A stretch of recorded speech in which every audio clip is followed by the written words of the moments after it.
This is Decision 2009. Tonight, the Public Advocate runoff debate. And now, from our New York One studios in Manhattan, here's New York One political anchor Dominic Carter. Good evening and welcome. Tonight's debate is co-sponsored by the city's Campaign Finance Board. The board is a nonpartisan, independent city agency that administers the city's voluntary campaign finance program, which multiplies the impact of New Yorkers' small contributions by matching them with public funds. The board also oversees debates, which are mandatory for candidates who join the program and are sponsored by media organizations selected by the board. Tonight's debate is being sponsored by New York One, New York One Noticias, WNYC Radio, the New York Daily News, and Time Warner Cable. Joining me in the questioning tonight is Celeste Katz of the Daily News. So now let's introduce the two candidates. The order in which they are sitting tonight and speaking was determined earlier today by a random drawing. We welcome Mr. Mark Green and Mr. Bill de Blasio. Now tonight we are bypassing opening statements, and we will start right off with our questions. And I will go first with the first question to Mark Green. And the question is like this, Mr. Green. Since last week's primary, you've issued press releases attacking your opponent, painting him as a political insider who has conflicts of interest and, in your opinion, has shown a lack of independence on the city council. In your last two campaigns in which you were defeated, you spent the final days of the race focusing more on your rival than talking about yourself. Is it smart to be attacking Mr. de Blasio so much? First, Dominic and Celeste, I want to really thank New York One and the Daily News for your pivotal role in our public democracy, and a big congratulations to Eric Joy and Norman Siegel for your fine candidacies. I hope I can win the trust and support of your voters. Dominic, I, in the primary, ran an extremely positive, substantive campaign with issue papers on a creative economy, on a greener New York. My whole life I've been writing and advocating about positive ideas. In the primary, Bill de Blasio kept repeatedly attacking a family member of mine who was not on the ballot. That's why today's Village Voice had a blog item. Bill de Blasio aims low with misleading mailings. So the person who threw the first negative punch was Bill de Blasio. I'm not responding negatively in person. I would never criticize a member of Bill's family.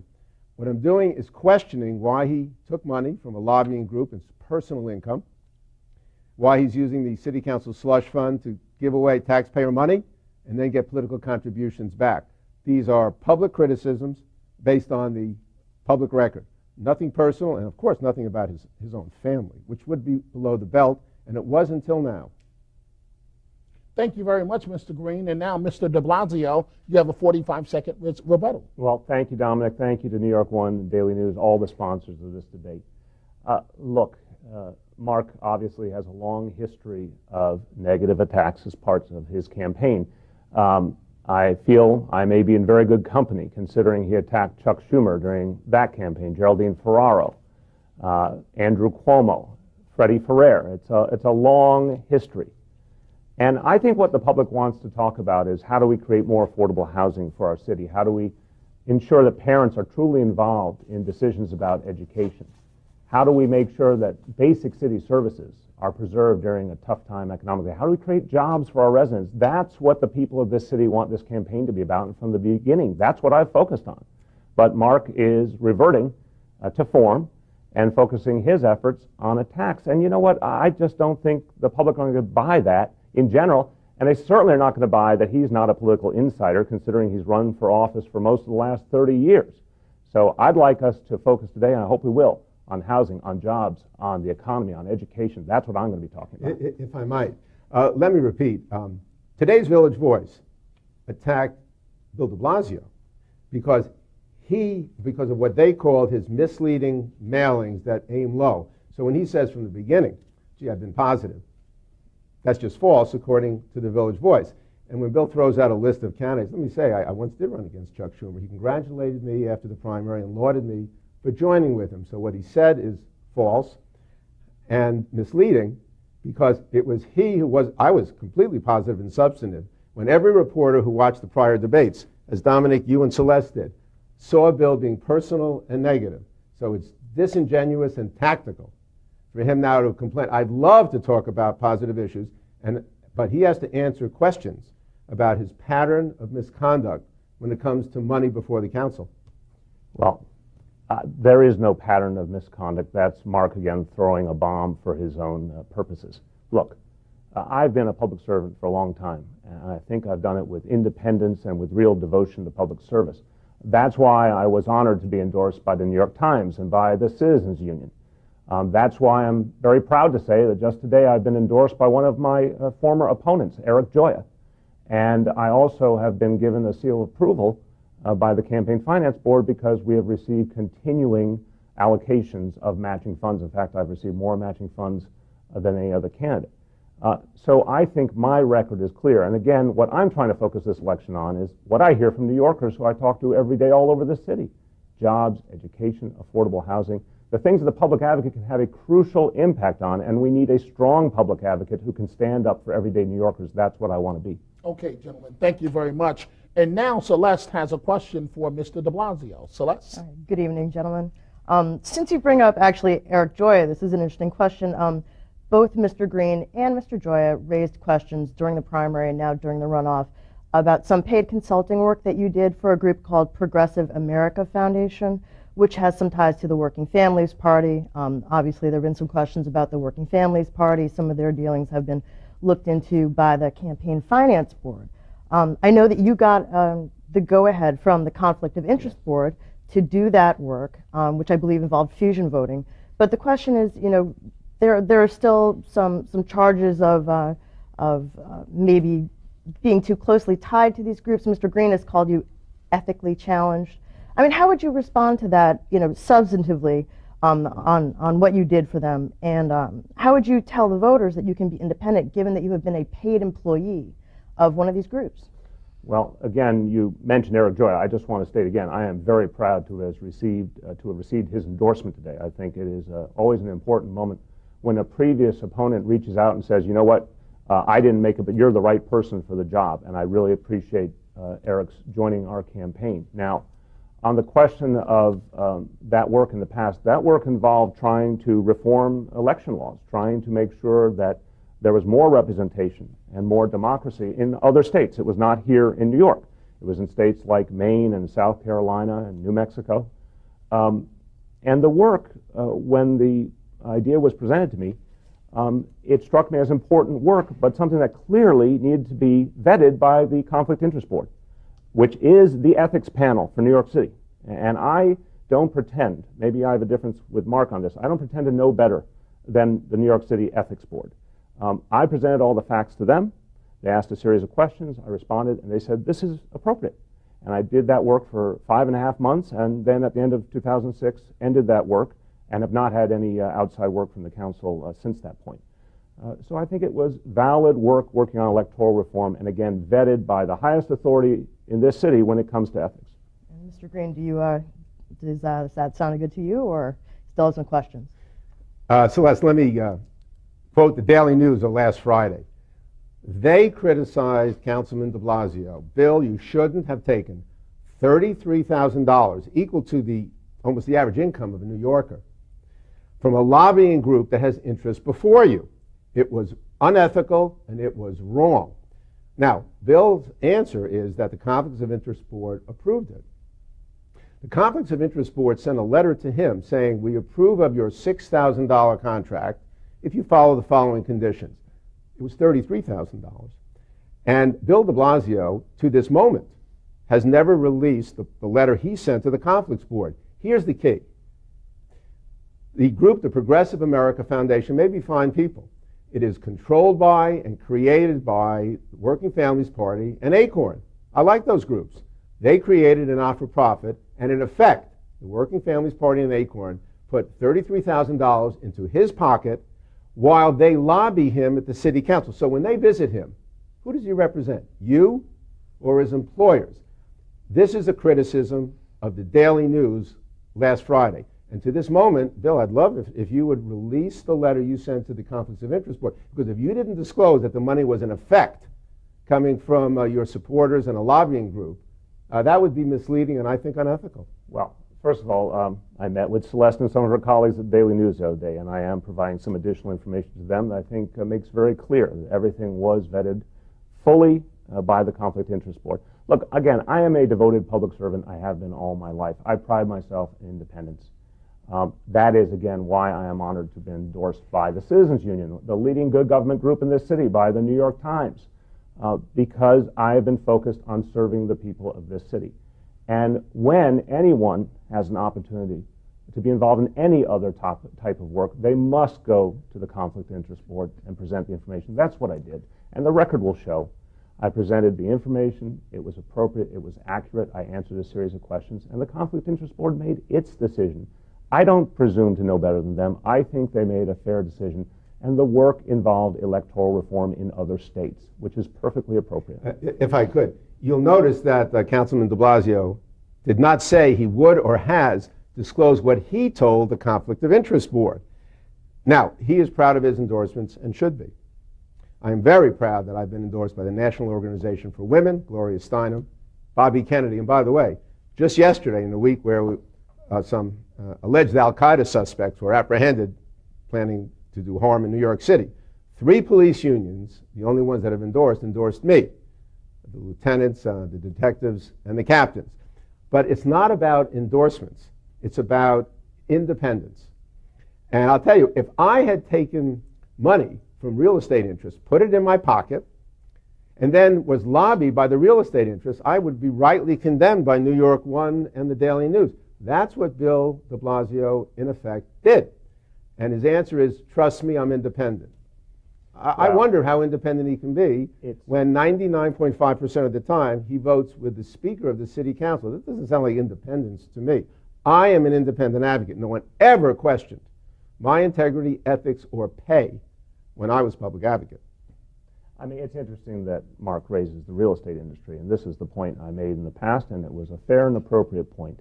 If you have been funded in many, many campaigns by the real estate industry, if you have direct ties to the real estate industry, maybe you will be influenced by that industry. And I think that's Mark's history. Over $200,000 in contributions in 2006 when he ran from Attorney General, most of them from corporations, LLPs and LLCs controlled by his brother's company. That's a lot of money.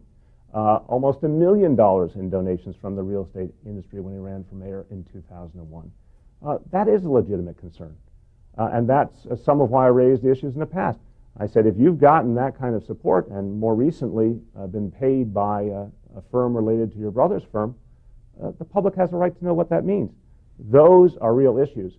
Again, what I've tried to do is be an independent public servant and make sure I'm serving the people of the city on today's issues, which is why I hope soon we'll start to talk in this debate about education, affordable housing, jobs, the things I've been working on during this decade. If I might be... this is the last point. Okay, Councilman de Blasio just did something again. For weeks, he spent hundreds of thousands of dollars in the primary, sending out big demagogic mailings, attacking my brother, who is a brother I love. He supports me. He's very successful in real estate. It was normally below the belt to attack a family member. Bill then said, oh, because my brother is supporting me, I must agree with him on housing issues. I spoke to Bill on Friday, and I patiently answered his questions and said that, in fact, I'm against vacancy decontrol. I disagree with my brother on issues because I'm on the ballot. He is not. Bill is running a risk by raising real estate money. Because guess what? In this race for public advocate, he has raised $130,000 from developers. I only half that. And so I wouldn't have said that you're in the pocket of developers just because you raised twice as much money as me. But since that's your test about money, then are you not in the pocket of developers? You should probably avoid personal attacks on my family and me when it's yourself who has gotten real estate money. And now that I've explained the relationship with my brother, which is loving and public, when I was in the private sector, I worked with him, I think you should withdraw your mailings and apologize for that kind of negative personal attack, which I've never done. you know, again, it's never been personal. It's never meant to impugn anyone. It's always been about the fact that the firm controlled by your brother, S.L. Green, and your brother's role in the Real Estate Board of New York, the lobbying entity for the landlords of this city and the real estate industry of this city, it's a valid concern. It's not personal towards your brother. It's about where the influences are. My brother's not on the ballot, Bill. It's about where the influences are. Okay. I have stood up, just to say, to landlords time and time again. I have a slumlord watch list I've announced to keep track of bad landlords. I was one of the people who pushed for fundamental reform in the kind of tax subsidies we gave to decrease the amount that landlords got unless we got affordable housing back. I was the author of the bill that protected Section 8 holders so they could get affordable housing and not be discriminated against by landlords. So I've been focused on actually achieving things to protect tenants in this decade. Okay, gentlemen. Thank you for the question, Celeste, and we'll be coming back to you. Now we want to show you at home and the candidates what you've been seeing over the last few weeks in terms of the television ads from these gentlemen. First, I want to show Mr. Green an ad by Mr. de Blasio and then get his reaction. For Mario Cuomo and Ed Koch, supporting Bill de Blasio was an easy choice. Now the New York Times agrees, endorsing Bill de Blasio for public advocate. The Times calls de Blasio's resume impressive. As a city councilman, he has labored successfully for better schools and an improved quality of life for New Yorkers, De Blasio works well with Mayor Bloomberg when it makes sense. while eloquently opposing him when justified. The Times endorses Bill de Blasio because he has the best record for public advocate. Mr. Green, what do you think of that ad? It's a good ad for him, and he should be proud of. Something we can agree on. And he should be proud of it. Now, for example, when the police unions endorsed me yesterday, they said one of the top issues in New York, of course, is public safety. Here we are 8 years after the anniversary of 9/11, and because of my history on public safety issues, working with the police and the police unions to improve cop-community relations, and because of my history as a consumer advocate for their members on housing scams, for example, and bank gouging, they endorsed me. Robert F. Kennedy Jr., when he endorsed me, he said, you know, my Uncle Teddy died 2 weeks ago, he said, and the Democrat who was with him all over those years was Mark Green, and the public advocate office is the conscience of the city. And no one knows better how that office can help our democracy than Mark Green. So and finally, this week I was re-endorsed by the National Organization for Women, which is the leading women's rights group, saying that I am the best champion of working women's reproductive rights and economic rights. Thank you, Mr. Green. Mr. de Blasio, you have a rebuttal to that. Well, I agree. It's a fine ad. We're very proud of it.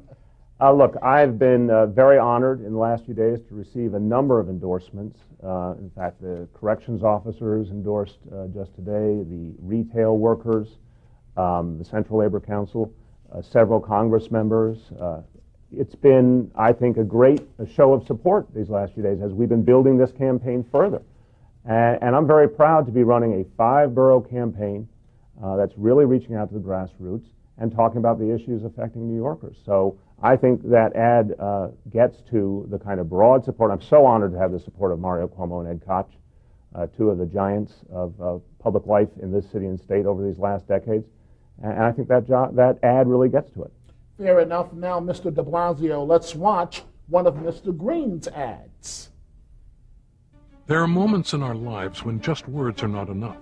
When tobacco company ads are luring children to smoke, Mark Green takes action and stops them. When police misconduct is ignored, Mark goes to court for us and wins. When companies try to fire domestic violence victims, Mark's law saves women their jobs. His is a relentless spirit, battling on our side. For actions speak louder than words. Mark Green, our advocate. Mr. de Blasio, what do you think of that ad? I think it's a fine ad, and I truly respect what Mark did in the 70s, the 80s, the 90s on the issues that he talks about there. I think there were significant contributions to improving public life. I'm trying to focus on what's happened in this decade. For example, I've talked about the need to reform the Civilian Complaint Review Board and make it more independent and provide better oversight. I haven't heard Mark act on that issue or speak on that issue in recent years. I am talking about how to fundamentally improve the way the City Planning Commission handles development issues to create more jobs for local residents and more affordable housing. I haven't heard Mark talk about that. And when you talk about public safety, we had 16 firehouses that were threatened in this last budget. I helped lead the opposition to save those firehouses. That was something Mark chose not to be involved in. So I really do respect the achievements of the past. I'm talking about what's going on now in New York City. Mr. Green, your response? If you're adding up political endorsements, Bill has more. I will match my public record at improving the quality of life of New Yorkers, saving consumers their health and their wallets, to his any day of the week. And because I have helped kids who were seduced by tobacco ads and women who were being victimized in the workplace, wrote the campaign finance law that we're acting under right now, the list of ways that I've helped this city proves the Baptist hymn, "May the deeds I've done speak for me." So if you want to look at who's done more as a predictor of who will do more, I'm pretty proud of what I've done. Now, this decade, I've been out of public life because of term limits and my race against Mike Bloomberg. I've been running Air America Radio. Bill, it's a pretty good thing when you have a national radio network that's the progressive voice of the values we believe in. I've been teaching at NYU. It's great to help young people learn more about their history and their offices. And private sector work like that, I match up my private sector history as a small businessman against your non-existent history. And finally, I've written or edited 4 books, one for President Obama this year called Change for America. His administration is using it because many of the people in the book his administration wrote the book. So because of my public history and my work this decade, I think as a public interest lawyer and a small businessman and as a lecturer at NYU and as a public interest lawyer and as your public advocate and consumer commissioner for 11 years, that's a breadth of experience that I'd happily match up against Councilmember de Blasio. Again, I am the first to say I respect Mark's work. But again, in this decade, concerning the issues facing us now, concerning a lot of the fights we've had to take on when Mayor Bloomberg was wrong, I think I've been extremely effective, and I think that's why the New York Times said in its endorsement that I had the best record and the best temperament and fit this job best. You have to be able to work with the mayor and the administration when they're right. They were right on the smoking ban. They were right on the sanitation plan, on some of the budget issues. But when they're wrong, you also have to take them on. I clearly took on the mayor when he was wrong on term limits. It was undemocratic, and I led the charge against him. He was wrong on a lot of social service issues. He was wrong to cut $129 million out of classroom spending in the 2008 budget year. I led the charge to get that money back, and we succeeded and got it back in the budget. When I talk to New Yorkers all over the city, that's what they're concerned about, those kind of issues. And I am very proud of my record of achievement in these last years working in the context of today. Okay, gentlemen, we thank both of you. And now we have what we call our cross-examination, where twice tonight, each of these candidates can ask his opponent a question. So with the first round of questioning, we're going to start with Mr. Green. You have an opportunity to ask Mr. de Blasio a question. Thank you, Dominic. Bill said he was proud of his record in these years in office. My problem is that part of your record shows that you've been repeatedly compromised when it comes to money to you. Now, you still haven't answered the question. I just have to ask it one final time in the hope that you can answer it, Bill. Unlike what you said to the Conflict of Interest Board, we now know that you got $33,000 in personal income from an organization controlled by the Working Families Party in Acorn. I think that's wrong.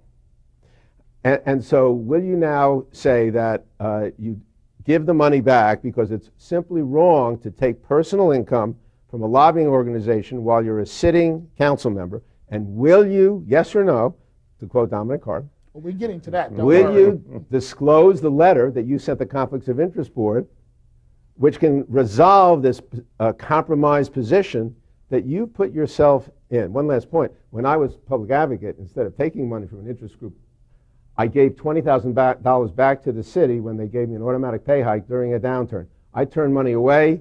You pocket it. Mark, again, your definition's wrong and your facts are wrong. And as I said earlier, I am going to be giving our friends at the Daily News some additional information. It'll make clear that I said from day one the proposal was for $6,000 a month over a 6-month period.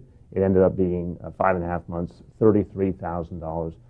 That you've mischaracterized the work, you've mischaracterized the affiliations. All of it was made clear in the back and forth with the Conflict of Interest Board.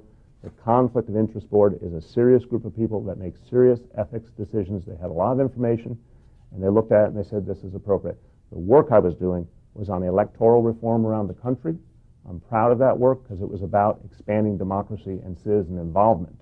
So it's not what you're characterizing it as, and I'm sorry if you don't want to acknowledge the facts as they were, but what I did was appropriate. By the way, I didn't hear the answer. Will you disclose the letter? We I have said, to trust what he's saying. What he's saying is, excuse me. What he's saying is, trust me. Sorry. When it comes to lobbyist money going to you with interests who come before you, I think the public has a right to ask, show us the evidence. Okay. Now, Mr. de Blasio, you can ask Mr. Green a question. Thank you. Well, Mark, last year, the mayor put forward a proposal for reorganization of senior centers and services to seniors. I'm interested to know what you thought of that proposal, your analysis of it, and what you did as a result of your view of the mayor's proposal. Thank you, Bill. The issue of senior centers is vital. In this bad economy with real income down and seniors threatened, it's vital that we maintain the senior centers as is, which the City Council did do. And it's vital that Access-a-Ride continues to effectively pick up our frail elderly on time. I brought the civil rights complaint to Washington that forced Access-a-Ride to stop, listen to this, denying seniors automatically 1/6 of the time Access-a-Ride when they needed it to visit their child or a doctor. Can you imagine if you're taking the subway and 1/6 of the time you go there, they go, I'm sorry, Mr. Green, you can't come on the subway today. Now, Bill has asked what I did when this was before the City Council. He was earning money to be a City Council member working on these issues. I was earning money in the private sector. I wasn't in office, making sure that people like Bill de Blasio and others were on national radio fighting George W. Bush and pushing for Barack Obama as the head of Air America Radio. I was the one who tried to reform the federal government when it came to senior issues, health issues, and housing issues in my book, Change for America. And so if you want to look for advocacy, you can do it. It's completely wonderful that you did it in office. But, you know, there's a private sector, there's a public sector. I now have decided I think I could be much more effective in public office than even I was as the president of Air America Radio. Well, again, respectfully, I didn't hear an answer. I asked what was his analysis of that proposal and what he did about it. So I haven't heard him speak to what the mayor actually proposed. The mayor was wrong, and he was overridden by the City Council. What do you know what he proposes? All I'm asking, and then what Yes, he did wanted about to cut back. Now, what Bill is doing is I'm raising... asking a simple question. You don't have to analyze it. What did you know what he proposed? Yes, and What I did just he said, propose? one second. He proposed to cut it back for savings because the city government is in trouble. And you don't save money out of the budget by cutting back a chunk of senior centers when people's lives are vitally dependent on it. I'm glad that you and the council stopped it. By the way, were I to say, Bill de Blasio, where were you when Mayor Giuliani was engaged in racial profiling and police misconduct, and I stopped it? You didn't say anything. Well, he wasn't in government at the time. I'm not mocking you for that. We've each been in government, and we can match up. We can match up our records, and I'm happy to do it any day of the week. Dominic, Thank you, Dominic. Simply, what the mayor proposed last year was a quote-unquote consolidation of senior centers that could have led to the closure of up to 80 senior centers around the city. I'm not sure Mark is as familiar as that as he's now saying. What I did about it was I organized seniors. I went all over the city with my colleagues. We fought to make sure that there was no way on earth senior centers could be closed in this city. Now, any private citizen could have joined us in that fight if they believed it was important enough. 80 senior centers, I think that would have been a seismic and horrible impact on this city. I stood up, I put my time and energy into it. I don't think Mark chose to get involved in that issue, and I think that was a mistake. By the way, I can say I'm saddened that Bill chose to ignore Mayor Giuliani's stop and frisk policies harming young black and Latino men on the streets. I didn't hear him on that. We each work in the ways we can. And my public record and my record in the private sector, which is important if you want to be an effective public advocate over everybody, I think that combines to better equip me, not only to be the first, but the next public advocate. Okay, gentlemen. Again, we have to stop the point counterpoint because we have to move on. And now it is time for our lightning round, where I will ask questions that can only be answered with the words yes or no by the candidates. Both candidates will be required to answer each question. We'll start with you, Mr. Green. Do you have a library card? No. Mr. de Blasio? Yes. Mr. de Blasio, have you ever fired a gun? No. Mr. Green? No. Mr. Green, have you cooked dinner for your family in the past week? No. Mr. de Blasio? No. Mr. de Blasio, should Serena Williams be suspended for her behavior in the U.S. Open? No. Mr. Green? Yes. Mr. Green, have you been to a strip club in the last 10 years? I'm sorry. Never have been. And not in the last 10 years. Mr. de Blasio? No. Mr. de Blasio, was it politically smart for Governor Patterson to shave off his beard and his mustache? Was it politically smart? Yes. You're asking him? Yes. I'm going to say no because I admire beards and mustaches. Mr. Green? I have no idea. I know I'm supposed to answer, Dominic. So, yes. Mr. Green, does a gallon of milk cost more than a regular subway ride? Yes. Twice as much. Mr. de Blasio? Yes. Mr. de Blasio, have you had a beer in the last week? Yes. Mr. Green? No. Mr. Green, have you used an illegal drug other than marijuana? No. Mr. de Blasio? No. Mr. de Blasio, should Kanye West be disinvited from future award shows? I'm pretty outraged at what he did, so I'll say yes. Mr. Green? Yes. Mr. Green, are the new stadiums good for New York? Yes. Mr. de Blasio? Yes, but they should have been better. So it's yes? Yes. Okay. Mr. de Blasio, have you ever been arrested? Yes, in civil disobedience. Mr. Green? You asked me that 10 days ago. Since then, I haven't been arrested. And so the answer is still no. Congratulations. Mr. Green? Yes. Was David Dinkins a better mayor than Ed Koch? Absolutely. Mr. de Blasio? I want to answer it very specifically. No, they both had strengths and weaknesses. Okay, No, okay. they both had strengths and weaknesses. Okay, so he was not a better mayor than Ed Koch. Exactly what I said. Okay. Mr. de Blasio, have you ever watched the TV show Mad Men? Mad Men? Absolutely. Yes. Mr. Green? In passing, so the answer is no. Answer is no. Mr. Green, do you belong to a private club? No. Not that I can remember. Mr. de Blasio? No. Final question of the night, the lightning round. Mr. de Blasio, should the New Jersey Nets come to Brooklyn? Yes. Mr. Green? Yes. Okay, that concludes now our lightning round. And now I have a question for Mr. de Blasio. And I'll start it this way. The Obama administration has pointedly expressed concerns to Governor Patterson about his political viability, leading many to think that President Obama does not want the governor to run for election next year. Was the White House wrong to get involved in New York politics? Are New York Democrats vulnerable next year if Patterson is running at the top of the ticket? And more pointedly, would the ticket be stronger with Andrew Cuomo, the current Attorney General, on the top of the ticket? The White House, the president, as the leader of our party, certainly has a right to express his concern. I don't have any question about that. I think there's great concern about the possibility of Rudy Giuliani coming back to public life in the state. I spent a lot of my life, 3 campaigns I was involved in against Rudy Giuliani, 2 on behalf of Mayor Dinkins, 1 with Hillary Rodham Clinton. I think Mayor Giuliani was a very destructive force, and I hope he never is involved in New York City and New York State again. So the concern is real. But from that point on, everything is theoretical. At this moment, there's only one Democrat running for governor. It's David Patterson, and we need to support him and support him as our governor, too, to do the work of government. But where would the things ticket go, be stronger with Mr. Cuomo on I'm the just top? saying simply, and I want to say this clearly because I think it's important. We have a governor. We have to support our governor and the work he's doing in government. And I'm very pleased, by the way, that the Court of Appeals has given him a lieutenant governor he needed in Richard Ravitch.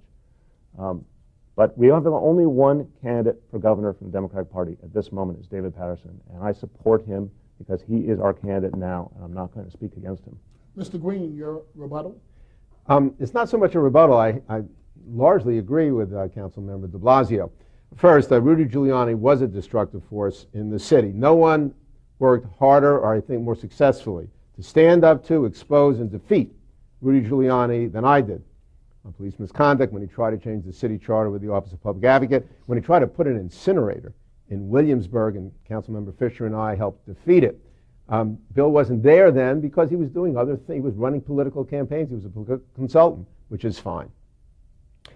So I'd like to figure out a way, although I won't have a big say as public advocate, on who should run for governor. If David Patterson runs, I'll support him. He's a friend. I admire him. I think he's smart and charming and has been handed a bad deck of cards. If you're asking would Andrew Cuomo be a stronger candidate in terms of polls, today he would.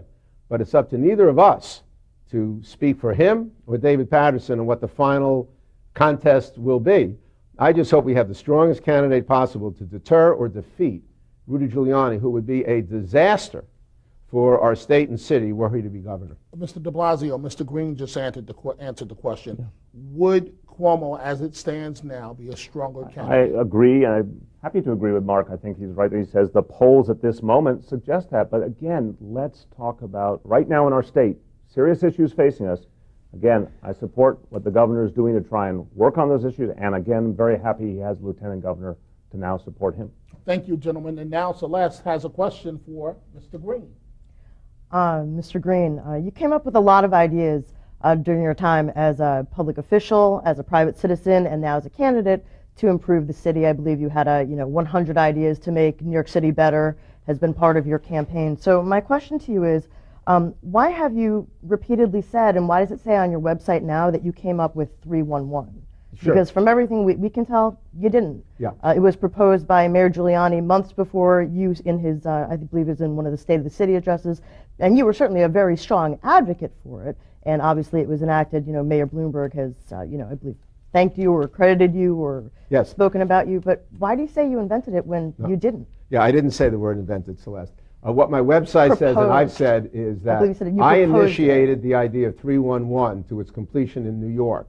On July 5th, 2001, when I was running for mayor, I gathered 12 former commissioners from the Koch, Dinkins, even the Lindsay administrations, like Commissioner Bratton, for example. All of them stood with me and said, Baltimore has done it, so I didn't invent it. Other cities had done it. Very infrequently does a public official invent an idea. The goal is to see a good idea, create a coalition around it, and push it. That's what I did on 311. Mayor Bloomberg, a year later, saw me in an audience and very graciously said, oh, we've done 311, there's Mark Green, thank you for giving me the idea. So Celeste, it is true that in my public life, I've tried to propose new ideas. So I had one of my 100 ideas is, we should not allow city council members, as Bill de Blasio, to give away $7 million over 3 years in the slush fund from the city council to local groups or good groups, and then get back $200,000 in political contributions. That's an appearance of a quid pro quo, and I want to either ban it or make sure that a council member like Councilmember de Blasio, if he wants to give away taxpayer money like that, not accept the money back from those groups because there's an appearance, again, of a compromised position.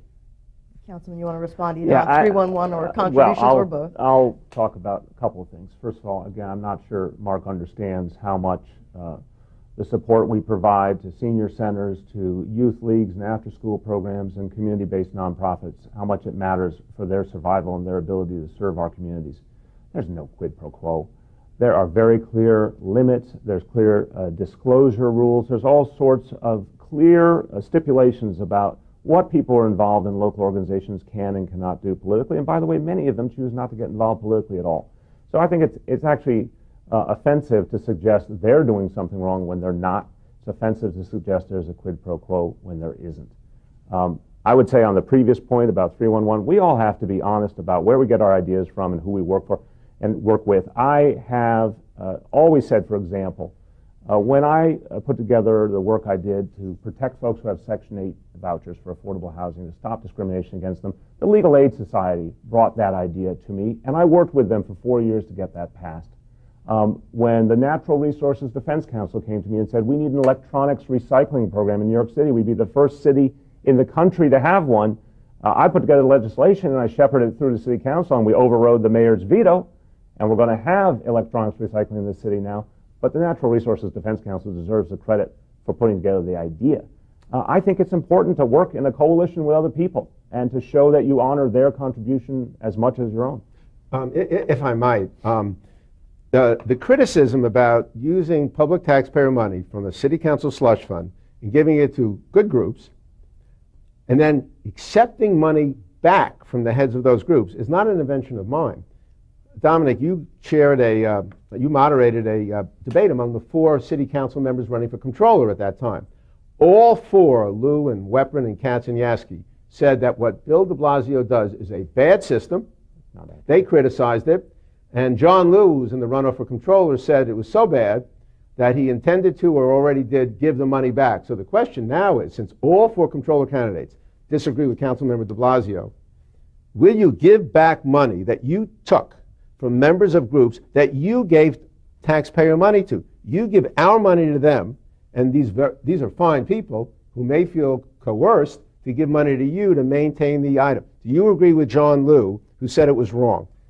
Again, I'm in good company tonight. This has happened before. Mark Green attacking, Chuck Schumer, Geraldine Ferraro, Andrew Cuomo, 4 council members, Fernando Ferrer have all suffered these attacks before. But the truth is what matters here. Right. Mark throws around the phrase slush fund. It's inaccurate. There were a small group of individuals at the City Council who did something very wrong. And there's been a number of reforms to address it, thank God. But the day-to-day work of the council, getting government support for local nonprofits, for senior centers, for after-school programs, that's important work.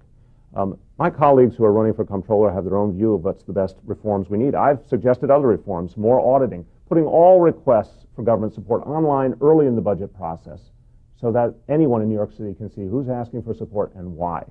Mark hasn't been involved in this process, so he may not understand how it works, but the point is to try and help get resources to local organizations doing really important work, and by the way, during an economic crisis now. So I think his legal training is teaching him to mischaracterize what's happened here.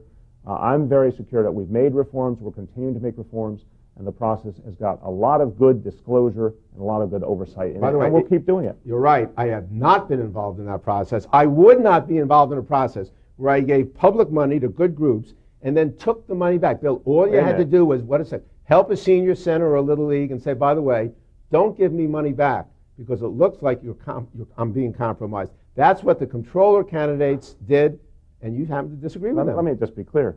The people who are involved in these organizations are active citizens in their community. We're not going to take away their right to participate. They do have limits on what they can contribute, and they have clear disclosure requirements, but they're citizens of the community. They're involved. I think Mark is saying he's happy he's never been involved in getting support to senior centers or local organizations. I'm proud to have done it. And by the way, it's telling that when I asked him about the threat to senior centers last year, the fact that 80 might have been closed, he obviously didn't know the details of the mayor's plan, and he hadn't been involved in trying to stop what the mayor was going to do. So look, I think as someone who's proud to represent the communities I represent in Brooklyn, has been involved trying to make change for the people of this city and to support nonprofit groups in this city that are doing good work, I'm proud of that work. But let's continue to reform the process, to open it up, to create more disclosure, more scrutiny. We can do better, and we are doing better. Shouldn't pocket the money. A quick response to this, Mr. de Blasio, before we go into the cross-examination. A couple of times, I believe 3 tonight, you have said Mark doesn't understand. I just find that interesting considering that he was the first public advocate. So what exactly are you saying by declaring he doesn't understand? I'm saying a lot's happened in these last 8 years that's very different than what was happening before. This decade's different than the 90s, let's say. The fact is we've faced severe economic challenges that are different. We've faced education issues like mayoral control and what its future should be and how parents should be involved. I think mayoral control is a good thing, but I think we need to involve parents, and right now the mayor and the chancellor are not doing that. We have faced threats that we didn't have before. The closure of 16 firehouses, that was literally a proposal the mayor made in this last budget debate. There was never such a proposal in the past. If I could, Bill is absolutely right. There are different issues. When I worked on child welfare issues and policing issues then, they're completely current. But I have ideas on how to get economic growth for the next generation of jobs. In my analysis, the creative city, instead of depending on the so-called fire sector, fire insurance and real estate, we have to look to the ICE sector, information, culture, and education. Our next jobs must come from an economic development policies that don't just give big corporate welfare to the Yankees, the Mets, MetLife, Pfizer, but focuses on microloans and micro investments to small businesses. So niche manufacturing and green manufacturing and old and new media and the educational establishments. I have a lot of ideas because of my lifetime of work as a teacher, as an author, as the public advocate of New York City on how to help our economy through its extraordinarily hard times. Now, you can help in this way, not merely by being a city council member, which is fine, but there is a private sector. And when term limits pushed me out, I did things in terms of teaching, writing, advocacy, and small business, which have made me a stronger candidate combined with my history as the first public advocate. Thank you, gentlemen. Now we return to our cross-examination, where the candidates again have an opportunity to ask a question. Here you have an opportunity, Mr. Green, to ask a question of Mr. de Blasio. The Daily News a month ago, and Eric Joy at that time, said that you were caught in the act. That was the headline of the Daily News editorial. Look, there are rules.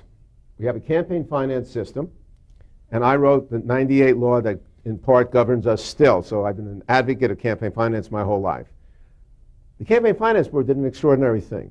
It warned you that you were engaged with the Working Families Party in a new for-profit venture of theirs, where money went in from a lot of unions who have given you money, and it wasn't clear whether they were working for you at market rates or whether you were coordinating with them to evade the law. Now, the question is, the Campaign Finance Board didn't warn me. It warned you. Will you disclose the contract you have with Data and Field Services to prove that it is completely kosher? Because the Campaign Finance Board looks like they may take a big whack at you after this election. As again, my friends at the Daily News talked to me the other day. I'm going to be providing additional information to them, and I'm happy to do so. Look, here's a simple fact.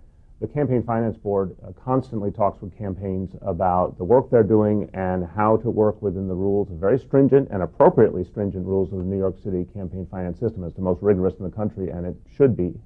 The New York City Campaign Finance Board then decides, after receiving information and asking for further clarifications, what's the right thing to do. In my case, 3 times they have given me substantial matching fund payments. Again, I have more matching funds I've received from the Campaign Finance Board than any other candidate. And also, I have been endorsed by good government groups like Citizens Union and Citizen Action, by the New York Times, all of them acknowledging the good work I think I've done in government and the fact that I do stringently play by the rules and believe in the tough campaign finance rules of this city. So I think I've been very, very clear. We have the best campaign finance law in the entire country. We have a tough regulator in the CFB, the Campaign Finance Board, and I abide by their rules and always have. By the way, the councilman says, trust me. Of course, the Campaign Finance Board has not audited either of our campaigns. They do this after the election.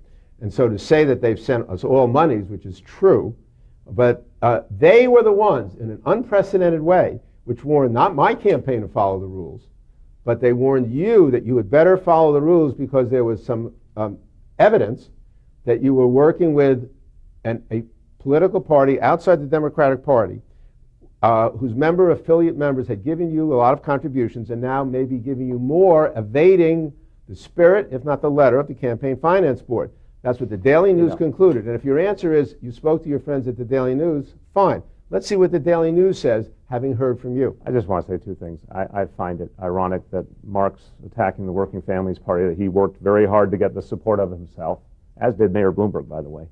And also, he mentioned earlier on Eric Joy. Well, Eric Joy, as I said, has just decided to support my candidacy because he thinks it's the best thing for his district and for the people of New York City. So that's the reason I've been so blessed to receive so many endorsements, including from good government groups, because they believe I'm in the position to actually serve people best with integrity and effectively on behalf of the everyday people of the city. Okay, in just a second, we're going to get another question from Celeste. But first, Mr. de Blasio, you now have the opportunity to ask your question of Mr. Green. Thank you, Dominic. Mark, you know, I've provided you with a little bit of my rendition of history, that there's been a number of campaigns where you had some difficulty with opponents and clearly engaged in some attacks, including Geraldine Ferraro, Chuck Schumer, Freddie Ferrer, Andrew Cuomo. And the last two campaigns were in did not end the way you wanted them to.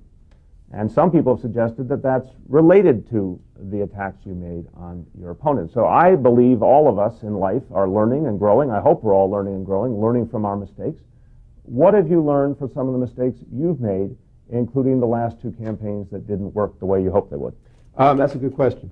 What I've learned since my hair used to be prematurely gray, I've grown into it. And I've learned it's as or more important to listen to people than just lecture them. You know, by the way, often when you're a candidate, there's an impulse to talk and sell. It's irresistible. But it's urgent that you hear from constituents about what they want and need. So, for example, Bill didn't listen to me. You keep throwing out Chuck Schumer's name. I invite the press to call him tomorrow. He lauded me after that campaign. So you're completely wrong about negative. The point about negative, though, is so disingenuous. You're the one, and all the press knows this, who was relentlessly negative, personally attacking me and my brother. And by the way, you just did it now. You said, oh, it raises questions because he's on the real estate board. What's the question? That you're imputing his political views, which are different than me, from me. I told Bill de Blasio on Friday, by the way, if you're questioning whether I'm pro-tenant, I'm against vacancy decontrol, want to change luxury decontrol, want to overturn the Erstat law, which takes away our ability to control rent control and stabilization in New York. So now that you know, I assume you won't continue your personal negative attacks. Guess what?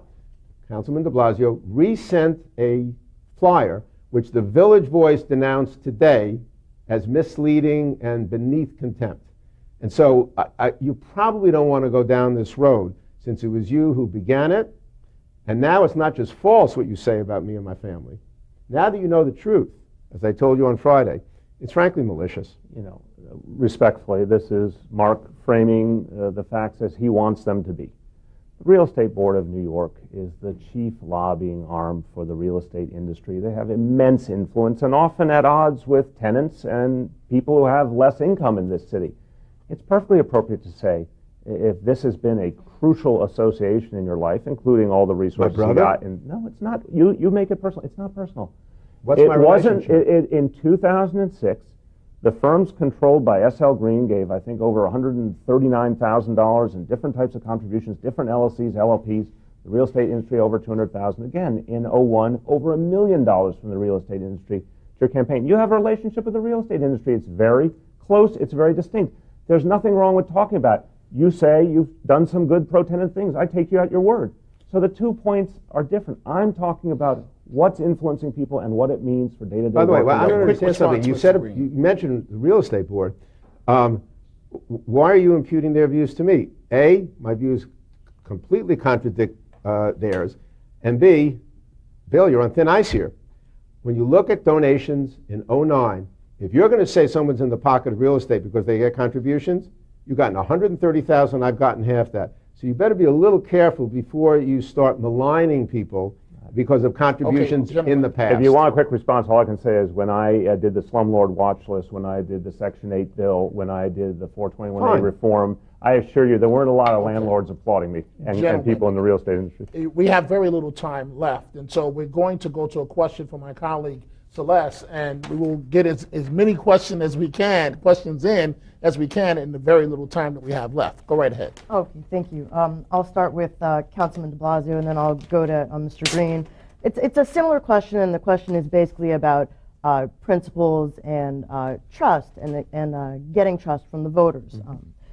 One of the cornerstones of your campaign has been your fight against Mayor Bloomberg trying to run over the will of the voters, as you said, and extend term limits.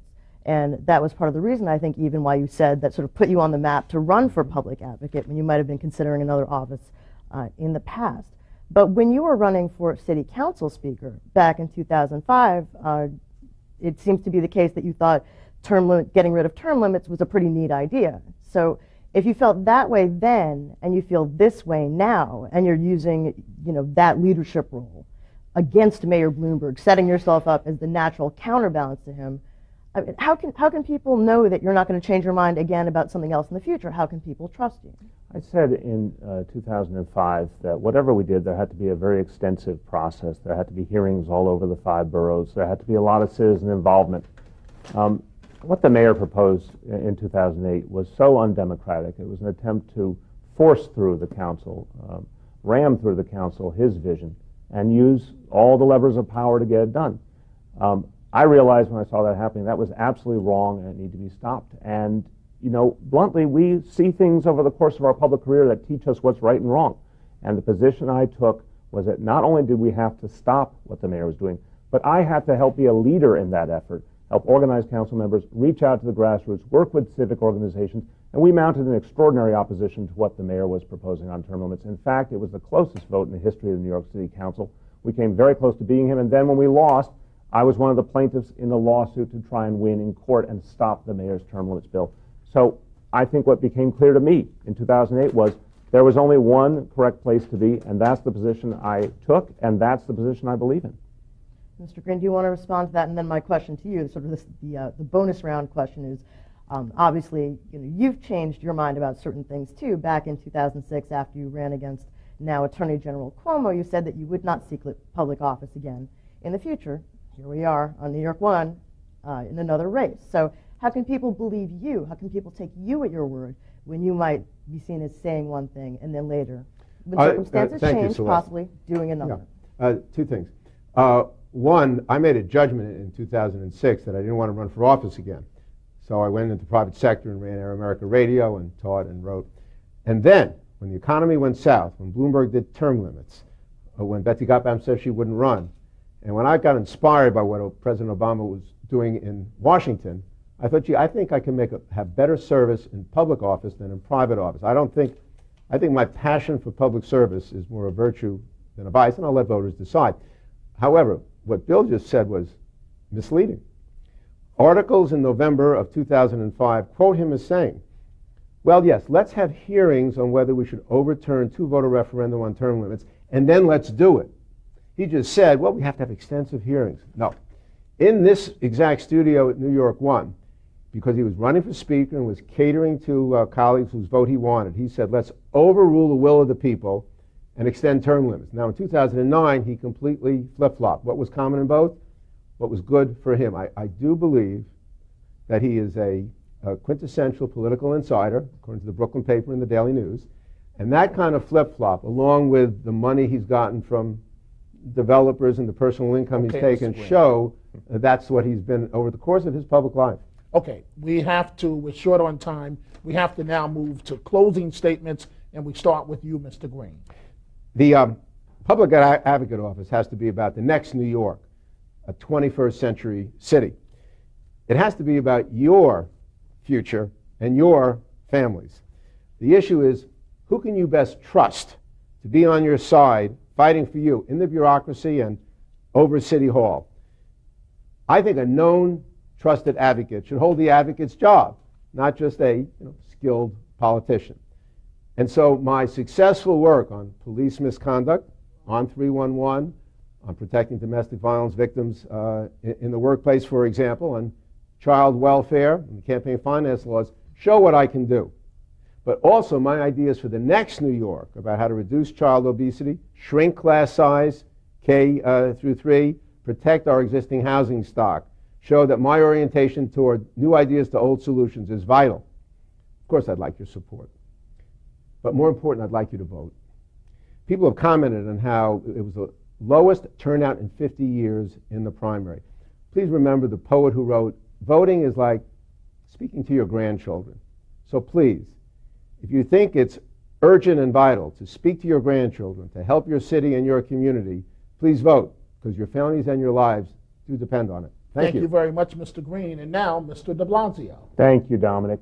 This election is about the future of New York City. It's about, are we going to have a strong democracy where no one powerful person can dominate the will of the people?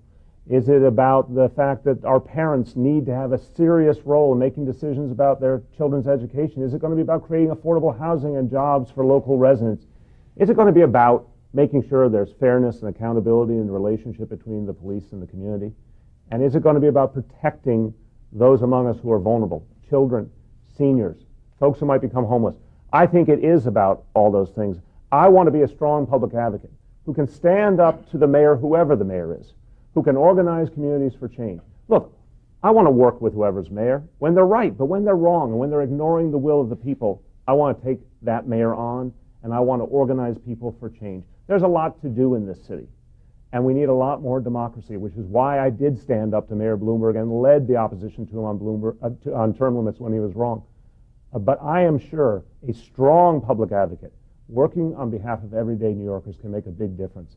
I've proven what I can do these last 8 years, and I want to be that public advocate for this city. Thank you. Thank you very much, Mr. de Blasio, Mr. Green. And that concludes tonight's debate.